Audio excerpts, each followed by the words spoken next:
question, non? Moi, j'aimerais juste, c'est pas une question, j'aimerais revenir. J'ai fait une demande à la présidente du syndicat de l'école pour pouvoir nous faire une idée, c'est-à-dire que je voulais aller visiter les locaux. Alors je sais, c'est pas un cirque, c'est pas un musée, mais je voulais me faire une idée sur les locaux et au moins avoir, non pas juste un seul son de cloche, mais avoir une véritable vision de ce qui se passe vraiment à l'école.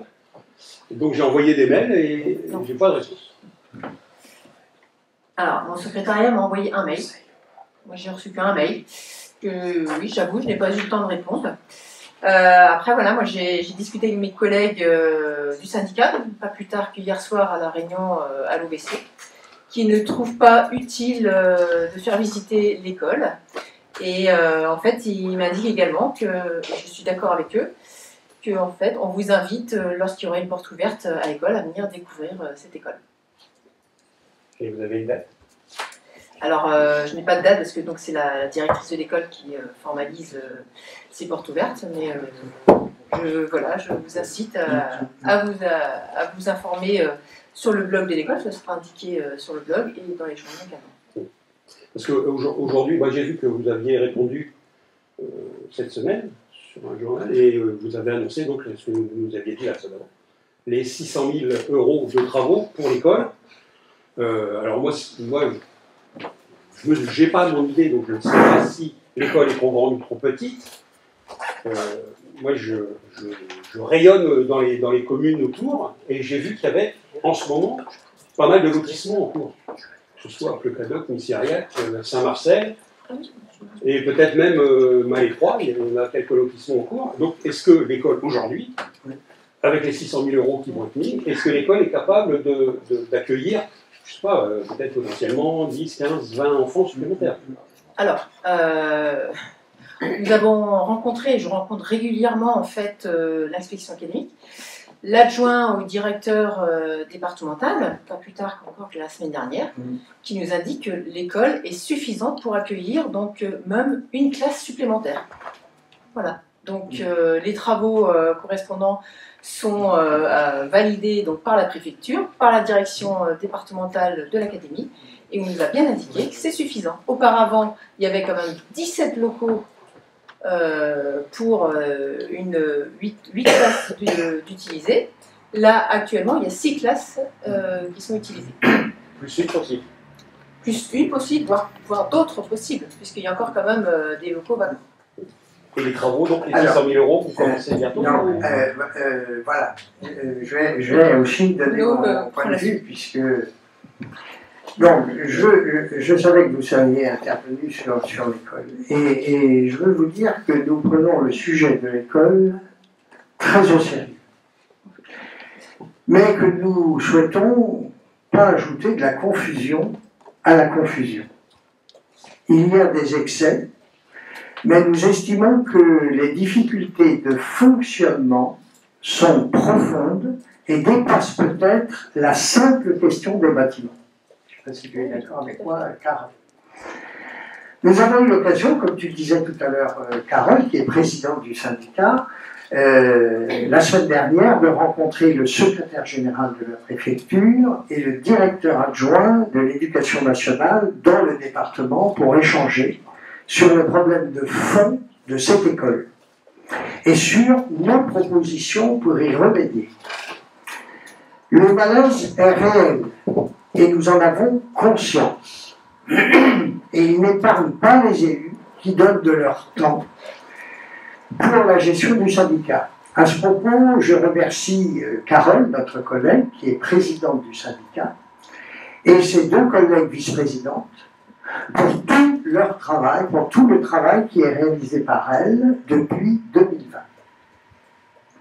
Il faut maintenant, comme pour toute chose, élever le débat et proposer une vision à moyen et à long terme pour cette école qui est importante, je dis bien importante pour Malétroit et son bassin, puisque c'est la seule école publique du pays de Malétroit. Je vous le disais, nous sommes allés en préfecture. Il faut le dire et le redire. Il n'y a pas de problème de sécurité. pour les enfants au sein de l'école. Le directeur adjoint de l'Éducation nationale nous l'a bien confirmé en réunion préfectorale et je l'ai constaté avec mes collègues élus, c'est-à-dire les collègues élus maires. Nous avons visité ensemble avec la présidente et les 2 vice-présidents des locaux. Il n'y a pas de problème de sécurité dans cette école. C'est d'ailleurs lors d'une visite des locaux avec le maire de Michériac, Ruffiac, enfin tous les membres du territoire, membres du syndicat, que nous avons pu constater la qualité du travail de rafraîchissement des salles de classe de maternelle dans le bâtiment C. Tous les maires sont unanimes sur ce point. N'est-ce pas, Carole? Tout le monde, les travaux ont été bien faits, les enfants sont bien, etc. Il fait bien chaud d'ailleurs dans les salles. Bon. Nous avons donc proposé au service de l'État de privilégier le déménagement du restaurant scolaire dans l'enceinte de l'établissement.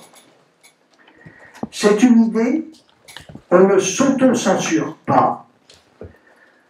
Aucune décision n'est prise.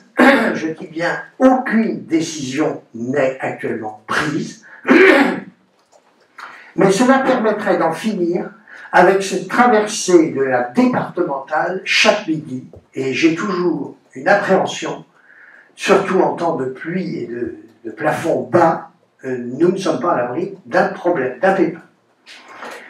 Et cela permettrait d'offrir un cadre agréable et moderne aux enfants pour un temps important de la journée qu'est le déjeuner. Nous réfléchissons également aux questions de gouvernance afin de faciliter la prise de décision et rassurer toute la communauté éducative. La situation reste tendue pour le moment, n'est-ce pas, Carole? Mais nous poursuivons nos efforts pour des changements de fond avec la préfecture et l'éducation nationale dans l'intérêt des enfants et des familles. Voilà où nous en sommes aujourd'hui au sein de ce syndicat et au sein de l'école. Mais n'oublions pas, c'est d'abord les enfants, les familles, et ensuite, eh bien, nous pourrons investir. Mais il y a une réflexion à avoir sur l'avenir, sur la pérennisation de cette école qui est importante pour le bassin de Malétroit. Il est important que les parents aient le choix. C'est la seule école publique du pays. Donc, nous ne faisons pas n'importe quoi. Prenons notre temps. Et surtout, sécurité des enfants. Et bien-être de l'enfant. Pour qu'il puisse bien évoluer au sein de l'école Paul Gauguin. Mais quand vous dites problème de fonctionnement, ça correspond à quoi exactement? Ce que vous avez relevé comme fonctionnement? Alors, il n'y a pas que nous qui l'avons relevé, puisque le secrétaire général aussi l'a relevé. En fait, c'est la problématique en fait, qu'aucun projet ne peut aboutir sans contestation en fait, de la part des parents, d'élèves élus. Mais bon, voilà, moi je ne veux pas rentrer ce soir ici dans la polémique. Je voulais juste remercier quand même l'équipe éducative, les agents du syndicat en fait, qui supportent actuellement ces dysfonctionnements en fait. Et en fait, j'aimerais vraiment qu'on parle de cette école avec un aspect positif. Et j'espère que ce sera relaté dans la presse. J'ai vu déjà que dans les Infos Figaro, ce soir, donc, on parlait du carnaval qui s'est fait donc, au sein de l'école. Et voilà, moi, c'est une image positive qu'il faut donner à cette école, puisqu'on a une très bonne équipe pédagogique, on a de très bons agents, et il faut vraiment la mettre en valeur. Et c'est vrai que les élus du syndicat en fait, font le nécessaire pour mettre en valeur cette école, pour qu'elle puisse perdurer et pérenniser dans le temps. Merci Carole, c'est très juste, tu as raison, il faut être positif, il faut porter cette école positivement. Et actuellement, on peut dire que la publicité est faite pour la concurrence pour la prochaine rentrée, si ça continue comme ça. Donc, c'est une belle école, elle est spacieuse, elle est fonctionnelle, donc, eh bien, il faut qu'elle fonctionne et qu'elle perdure dans le temps. C'est une école nécessaire, importante pour le bassin de vie de Malétroit et de son pays. Voilà ce que nous pouvons dire.